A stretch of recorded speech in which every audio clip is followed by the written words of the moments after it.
Vamos ler a palavra de Deus em Lucas capítulo 14 e o verso de número 25.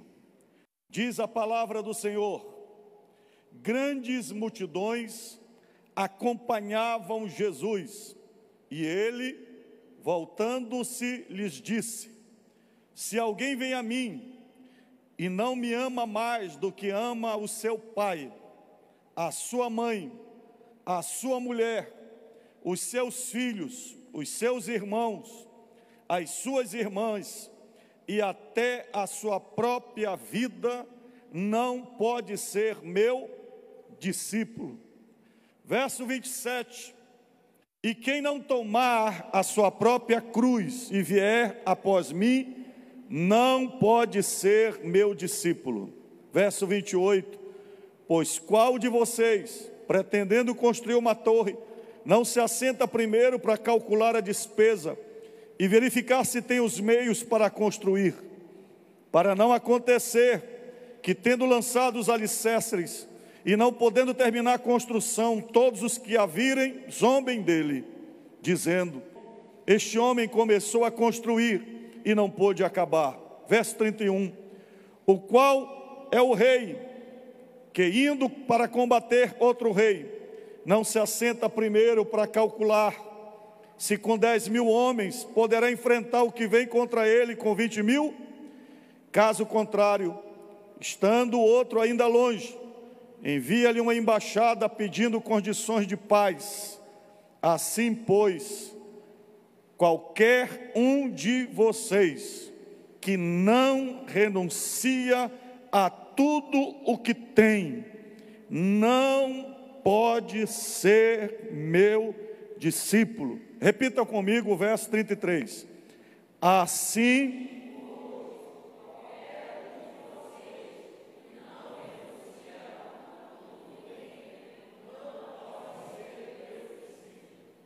irmãos, Jesus nos deu uma grande missão.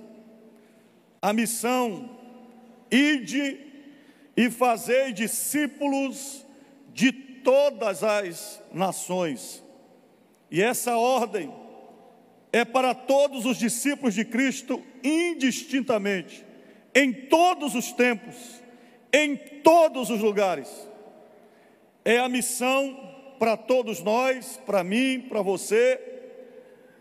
Mas, para fazermos discípulos de Jesus, nós devemos ser discípulos autênticos, verdadeiros, porque a palavra discípulo é mais do que ser um seguidor. A palavra discípulo, ela implica em você ter em você os valores, o conteúdo, a doutrina, o propósito do seu mestre, para que você reproduza com a sua vida, na vida daqueles que você quer transformar em discípulos. Escute uma coisa: talvez você conheça alguém que tenha vergonha do nome de Jesus.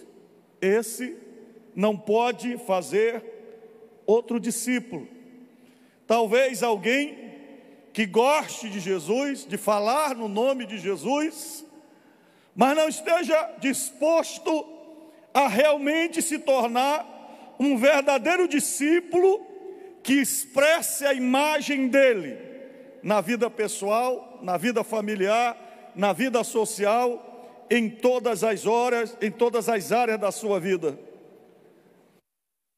Esse texto, ele não deixa dúvida quanto ao perfil exigido por Jesus para que alguém seja reconhecido como um discípulo autêntico.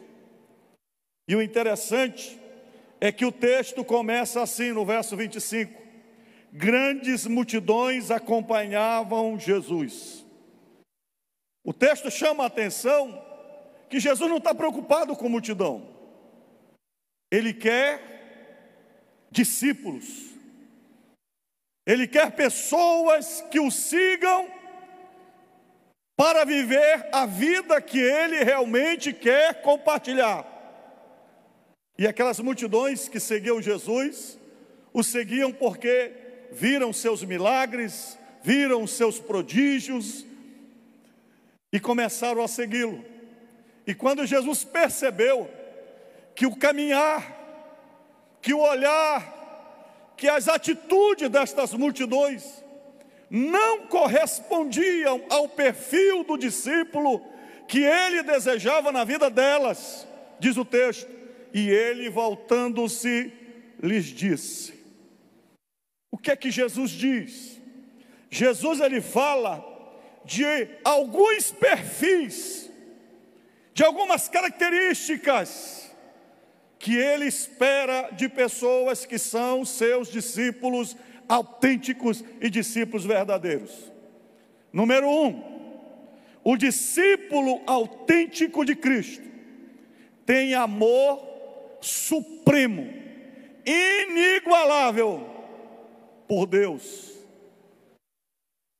Jesus é direto no verso 26, ele diz assim: se alguém vem a mim e não aborrece a seu pai, mãe e mulher, e filhos, e irmãos, e irmãs, e ainda a sua própria vida, não pode ser meu discípulo.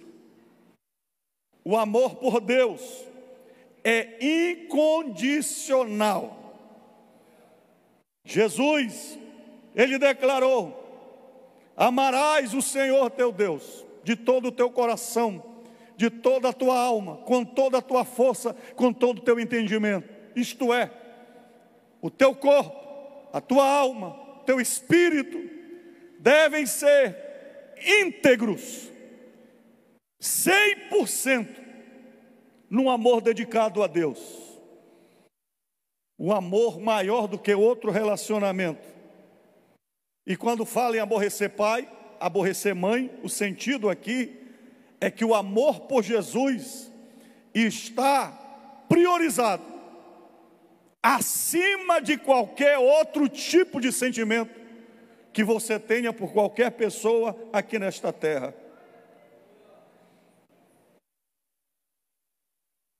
E ainda a sua própria vida não pode ser meu discípulo. 2 Coríntios capítulo 5, verso 14, Paulo diz assim: pois o amor de Cristo nos constrange, julgando-nos isto, um morreu por todos, logo todos morrerão. Ele morreu por todos, para que os que vivem não vivam mais para si mesmos, mas para aquele que por eles morreu e ressuscitou. A prioridade da minha vida é Deus. O alvo máximo do meu amor é Jesus. E se você ama Jesus, e se Jesus está no teu coração, não há nada nesta vida que te faça deixá-lo de amar. Segundo lugar, Jesus diz para aquela multidão que o discípulo verdadeiro, o discípulo autêntico, é aquele que crucifica o eu para viver a vontade de Deus. Veja o verso 27. E qualquer que não tomar a sua cruz e vier após mim, não pode ser meu discípulo. Tomar a cruz. Muita gente interpreta a cruz como um sofrimento físico, psíquico, social. Tem gente que diz assim: pastor, ore por mim, porque eu não aguento mais esta cruz.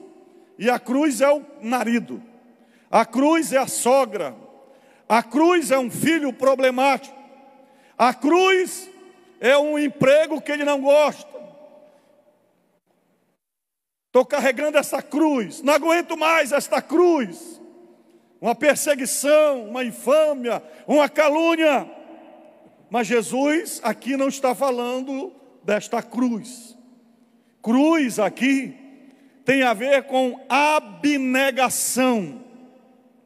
Cruz aqui está falando com a morte do seu eu, dos valores carnais, mundanos. Está falando do seu interesse pessoal, dos meus sonhos, das minhas prioridades, dos meus desejos. E aliás, às vezes nós usamos a oração para que Deus satisfaça os nossos desejos.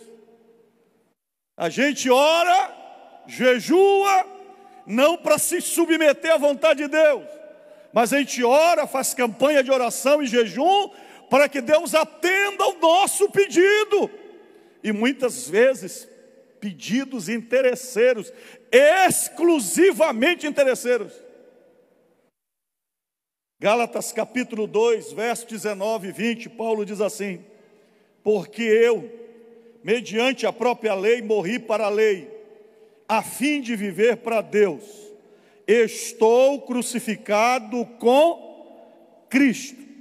Logo, já não sou eu quem vive, mas Cristo vive em mim. E esse viver que agora tenho na carne, vivo pela fé no Filho de Deus, que me amou e a si mesmo se entregou por mim. É disso que Jesus está falando. E qualquer que não tomar a sua cruz e vier após mim, não pode ser meu discípulo. Porque Jesus está caminhando para a cruz. Filipenses capítulo 2, verso 6 diz que ele renunciou à sua glória. Ele esvaziou-se de si mesmo. Ele nasceu numa manjedoura. Ele morreu na cruz do Calvário. A cruz de Jesus não foi o Gólgota apenas. A cruz de Jesus não foi aquela cruz de madeira na qual os romanos o pregaram. Aquela cruz foi o final. A cruz de Jesus representou que ele deixou de ser Deus e se tornou homem, foi humilhado, e ele aceitou a sua cruz, carregou o nosso pecado e morreu por nós. Sabe o que é cruz? É você renunciar a si mesmo para realizar na sua vida o propósito de Deus, para viver a vontade de Deus.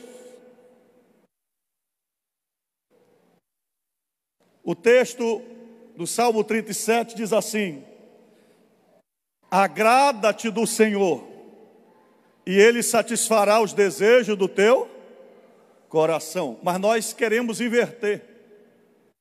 Nós pedimos para Deus satisfazer os desejos do nosso coração. Mas como Deus vai satisfazer os desejos do nosso coração, se o nosso coração está alimentado por vários desejos e propostas que não estão afinados com a sua vontade? Ou, em outras palavras, se os nossos propósitos e sonhos não estão crucificados para que realmente a vontade de Deus seja evidenciada na nossa vida. Toda vez que eu manifesto o desejo da carne, ciúme, dissensão, orgulho, vaidade,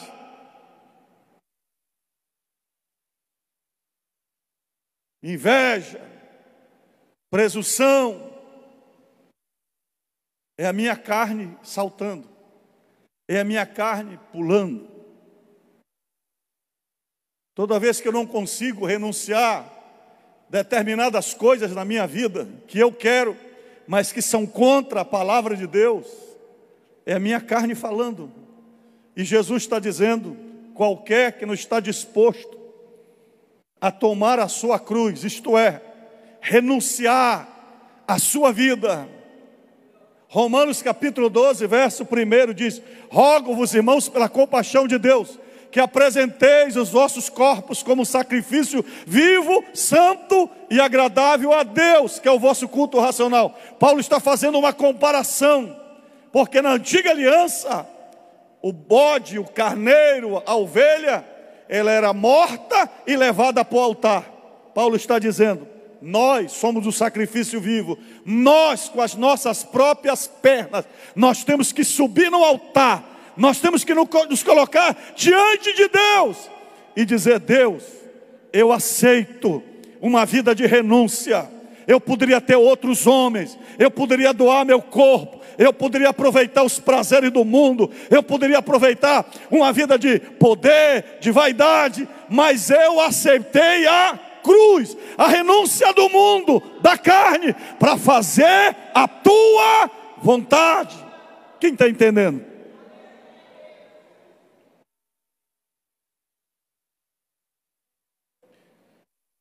Jesus diz em terceiro lugar, que o discípulo autêntico é aquele que investe tudo no reino de Deus. Olha a ótica de Jesus. Eu vou ler porque está escrito. Verso 33, capítulo 14. Assim, pois, todo aquele que dentre vós não renuncia a tudo quanto tem, não pode ser meu discípulo. A proposta de Jesus para ser discípulo dele é: tudo que você tem, a partir de agora, é meu. E aí você pergunta, Jesus, e meus filhos? São meus. E o meu marido? É meu.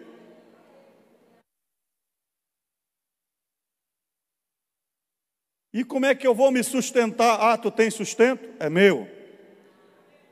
E o meu nome? É meu. E o meu trabalho? É meu. Como é que eu vou sustentar minha casa? Tu tem casa? A tua casa também é minha. Meu. Como é que vai ficar meu nome? Tu tem nome? É meu. Teu corpo é meu. Teu espírito, tua alma é meu. Tuas habilidades, teus dons, teus talentos, tudo é meu. Todo aquele que dentre vós não renuncia a tudo quanto tem, não pode ser meu discípulo. Entregar a vida a Jesus é dizer a Ele, Senhor, eu coloco tudo no altar, tudo é teu. E Jesus, quando ele afirma o verso 33, anteriormente, ele faz algumas analogias. No verso 28 a 30, para você entender, ele fala dos recursos, dos dons, da habilidade, e ele está falando aqui de construção. Ele está dizendo, pois, no verso 28, pois qual de vós, pretendendo construir uma torre, não se assenta primeiro para calcular a despesa e verificar se tem os meios para concluir? Jesus está dizendo, antes de você abrir a boca e dizer, Senhor, eu quero ser teu discípulo, Jesus disse, olha, faz a conta. Faz a conta. Se você está disposto a construir uma torre comigo, para que no meio do caminho você desista. Porque eu não vou abrir mão, tudo que você tiver é para construir esta torre. E esta torre que você vai construir não é para você, é para a glória do meu nome. Tudo que você fizer é para mim. Na segunda comparação, Jesus fala de batalha. E Jesus diz, qual é o rei que indo combater outro rei, não faz primeiro o cálculo, se com 10.000 soldados ele vai conseguir vencer 20.000 que vem contra ele, se não antes, ele manda embaixador para fazer a conta e dizer, não estou disposto a esta batalha. O que é que Jesus está dizendo? Que ser discípulo dele não é vida tranquila, Ser discípulo dele é você vencer uma batalha desfavorável a você todos os dias. Ser discípulo de Jesus não é você estar numa redoma, sem crise, sem problema, ninguém vai te perseguir. E eu vejo alguns pregadores prometendo o que Jesus não prometeu, dizendo: aceita Jesus como teu Salvador, que os problemas da tua vida vão se acabar. Não, eu quero dizer para você que vão aumentar. Satanás vai se revoltar contra você, você vai ter problema em todas as áreas da tua vida, mas a promessa de Jesus é que Ele estará contigo, Ele estará te dando a vitória, e em Jesus nós somos mais do que vencedores. Investir tudo em Cristo. Nós abrimos a nossa boca e falamos: Senhor, tudo é teu, teu tempo é de Deus, teu tempo de oração é de Deus. Quanto tempo a gente conversa fiado no Facebook, no WhatsApp, mas não tem tempo para orar, para buscar a presença de Deus. Nós priorizamos várias coisas que nós queremos, e o tempo relacionado para Deus, para a evangelização, é o tempo refúgio. Nossas energias pertencem a Deus. E você disse que tudo é de Deus, a tua energia. Sabe o que é energia? É saúde. A gente diz: não, Senhor, agora não dá porque eu sou muito criança. Não, agora não dá porque eu sou adolescente. E eu tenho ouvido pais dizerem: não, deixa meu filho aproveitar a vida, é o tempo dele. E a energia está indo embora, a energia do jovem. Não, pastor, eu não posso porque agora eu estou fazendo faculdade. Não, agora eu não posso porque agora eu tenho 1, 2, 3 filhos, 4 filhos. Não, pastor, agora não dá porque eu tenho que sustentar a casa, eu trabalho de manhã, de tarde, de noite. O tempo vai passando, a energia vai passando. Salomão diz: lembra-te do teu Criador nos dias da tua mocidade, antes que chegue os tempos em que você vai dizer: não tenho neles contentamento. Qual é a lição de Paulo para nós? Ser discípulo de Jesus é um investimento total do corpo, da alma, do espírito. Filipenses capítulo 3, versos 7 e 8, Paulo diz assim: mas o que era para mim lucro, isto considerei perda por causa de Cristo. Verso 8, na verdade considero tudo como perda, por causa da sublimidade do conhecimento de Cristo Jesus, meu Senhor. Por causa dele perdi todas as coisas e as considero como lixo para ganhar a Cristo.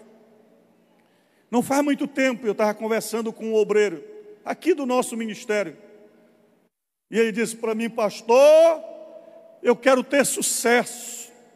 O que é sucesso para você? Pastor, eu quero ser proeminente. O que é proeminência para você? Do ponto de vista humano, Paulo não foi proeminente. Ele terminou a vida dele numa prisão, decapitado, seus discípulos todos dispersos. E nos últimos dias da vida dele, ele disse: todos me abandonaram. O que é que você espera de sucesso? É terminar a vida com um carro, uma casa no condomínio? É terminar com teu nome conhecido hoje na internet, no Instagram, tendo 4 milhões de seguidores, gravando vídeos, os mais esquisitos por aí, para que o teu nome seja conhecido? O que é sucesso para você? É ter o teu nome conhecido?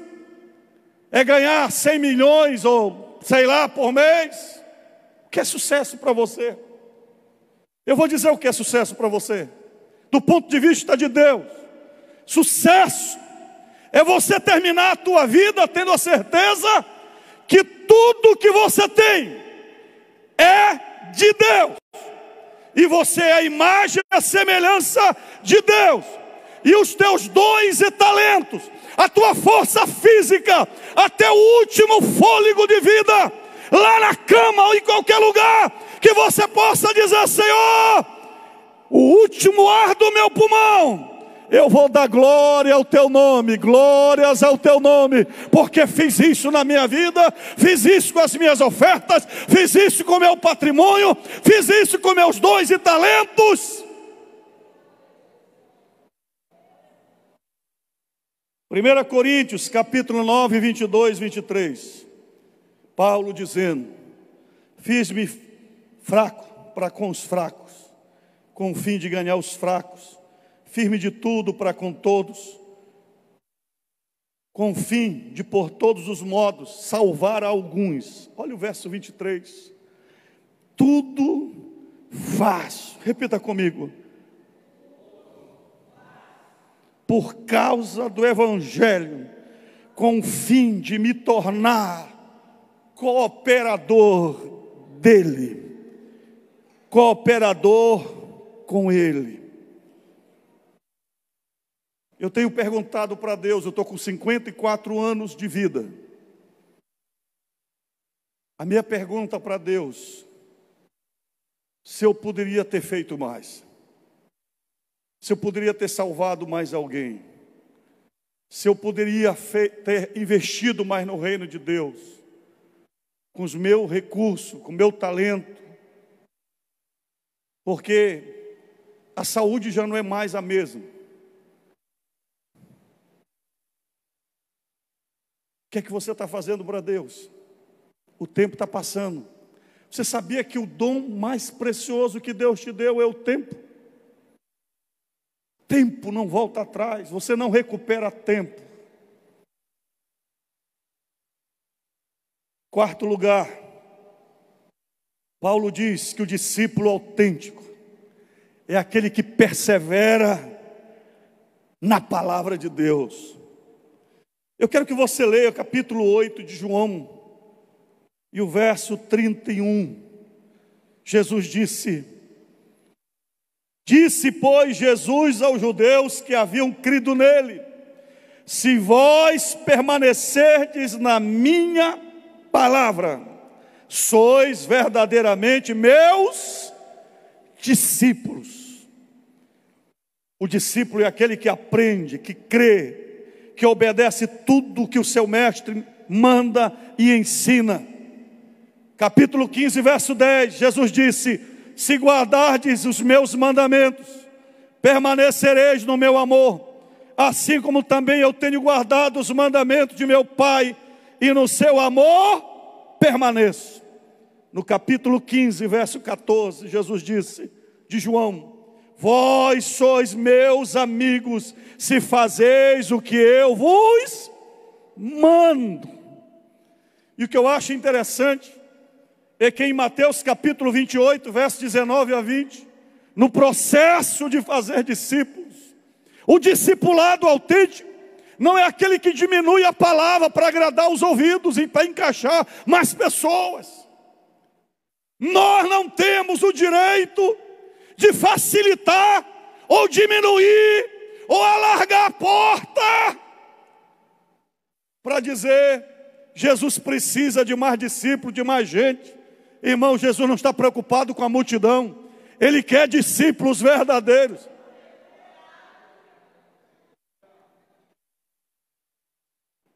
Se você ler Mateus 28, 19 a 20, olha o que diz o texto: ide, portanto, fazer discípulos de todas as nações, batizando-os em nome do Pai, do Filho e do Espírito Santo, que é a identificação com o Pai, com o Filho e com o Espírito Santo, ensinando-os a guardar todas as coisas. Repita comigo: ensinando-os a guardar algumas coisas. É isso? O que os jovens quiserem, os que os adolescentes suportarem, o que os casados quiserem. Não, no reino, discípulo de Jesus, ensinando-os a guardar todas as coisas que vos tenho ordenado, e eis que estou convosco todos os dias até a consumação do século. A presença de Jesus está relacionada com a sua palavra. Levante a sua Bíblia. Levante a sua Bíblia. Diga: a presença de Jesus com seus discípulos não está garantida pela música, pelo púlpito, pelo tipo de construção, de luzes. Sabe o que garante a presença de Jesus? é você guardar a palavra. Sabe o que Jesus está dizendo? Ensine a guardar minha palavra. E ainda que tenha duas pessoas, se tiver com a palavra, eu estou lá. Se tiver uma multidão, se é a minha palavra, eu não estou lá. Mas se tiver dois com a minha palavra, eu estou lá. Hoje o discípulo de Jesus tem que tomar uma decisão entre aderir à crença e à fé que toda criança é filho de Deus, nascido à imagem e à semelhança de Deus. Ou você acredita que o homem é igual ao macaco e o filho que está na barriga de uma mulher é semelhante ao filho de qualquer animal que pode ser tirado, cortado e abortado? Ou você acredita que a mulher gera uma criança à imagem e à semelhança de Deus, não importa a concepção? Ou você acredita que a criança é parte do corpo da mulher e você acredita que a mulher pode dominar o seu corpo e abortar e ter o domínio sobre a vida da criança? Salmo 139. Tu me vistes massa informe na barriga da minha mãe. Meus ossos ainda eram encobertos, mas tu tecestes cada parte de mim, e tu escrevestes no teu livro toda a minha vida, quando nenhum deles ainda existia. Discípulo de Jesus, estou dando só alguns exemplos. Hoje nós vivemos o relativismo. Os discípulos de Jesus têm que tomar uma decisão. Ou nós cremos que a Bíblia é a palavra de Deus imutável, passarão os céus e a terra, e a palavra do Senhor não passará. Ou nós acreditamos que a Bíblia é apenas um livro, como qualquer outro livro, feito por um bando de homens no passado, e que tudo é relativo. Ou nós acreditamos que Deus criou o homem e a mulher à sua imagem e à semelhança. Ou nós acreditamos que na verdade homem e mulher é apenas uma construção social. Não importa o sexo que você nasça, em qualquer momento da sua vida você decide ser homem, ser mulher. É a chamada ideologia de gênero. Discípulo de Cristo tem que crer na palavra. Quem está entendendo o que eu estou falando? Pastor, eu quero ter 3 mulheres. Palavra. Vou embora da igreja. Ficamos com a palavra. Quem está entendendo o que eu estou falando? Pastor, quero ter 3 homens. Poligamia. Zoofilia.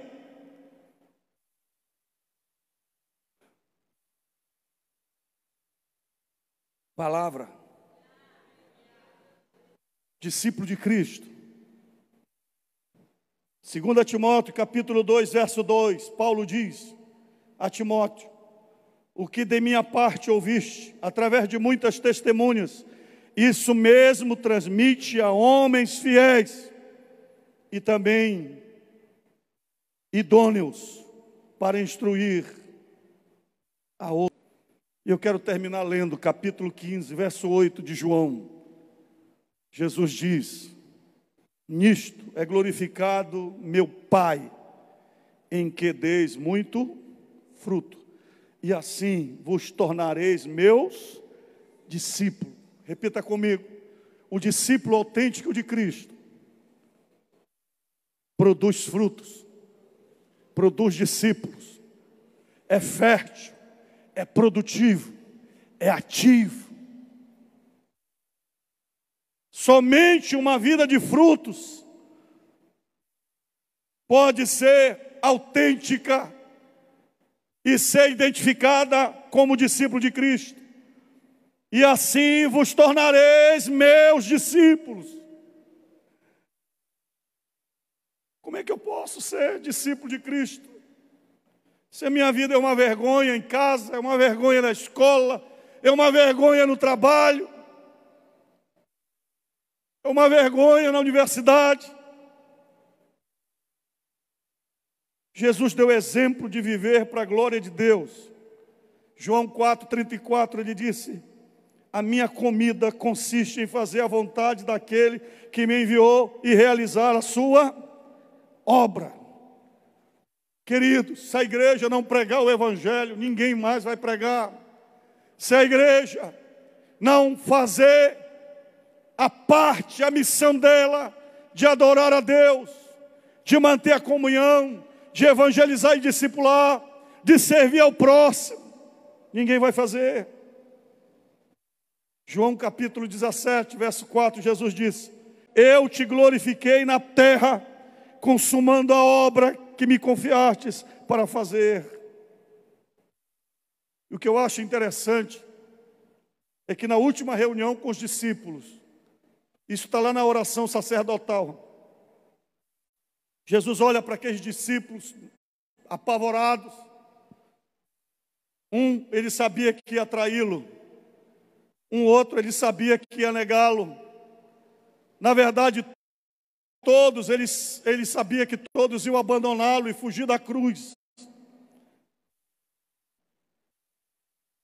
Mas na oração sacerdotal, na última ceia, no capítulo 17, no verso 18, Jesus diz assim: assim como tu me enviaste ao mundo, também eu os enviei ao mundo. Jesus orando ao Pai pelos seus discípulos. A confiança de Jesus nos seus discípulos, apesar das suas fraquezas.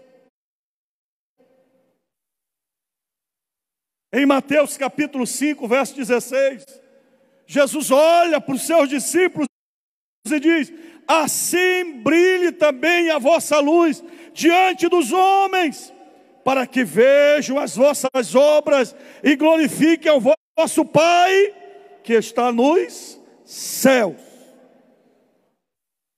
E no mesmo capítulo 15, verso 5 de João que eu li anteriormente, Jesus diz: eu sou a videira, vós os ramos, quem permanece em mim e eu nele, esse dá muito fruto, porque sem mim nada podeis fazer. Mas se vocês estiverem em mim e as minhas palavras estiverem em vós, pedireis o que quiserdes e vos será feito.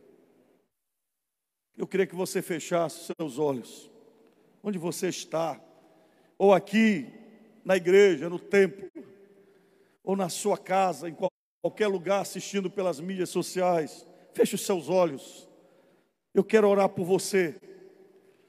Hoje, Deus está olhando para a vida de cada um de nós.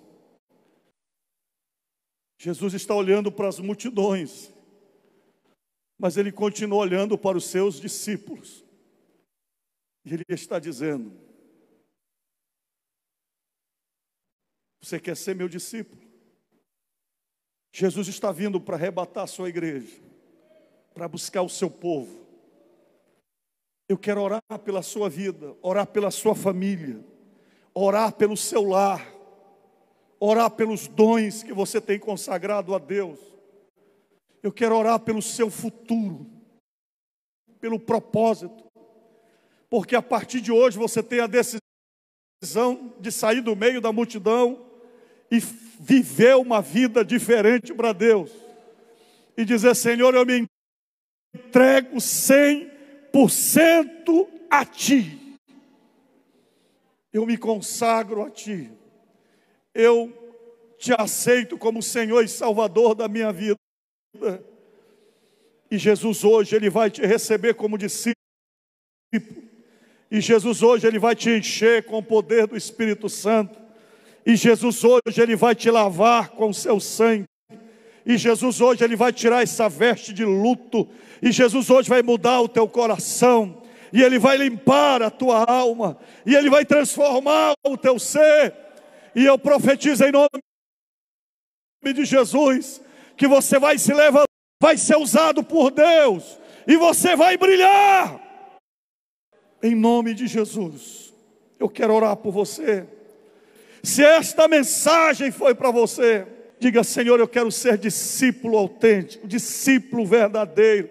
Eu quero renunciar na tua presença, eu quero subir no teu altar, porque a glória de Deus vai te encher e você vai ser revestido da presença do Espírito Santo de Deus.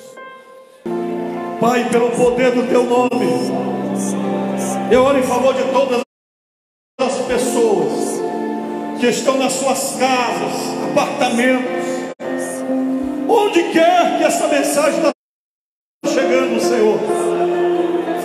Oh Pai, através das mídias sociais ou das Boas Novas, entrando nos lares, onde tiver uma pessoa, Senhor, dizendo: eu quero ser discípulo, eu quero sair da multidão, eu te amo de todo o meu ser, Senhor, eu renuncio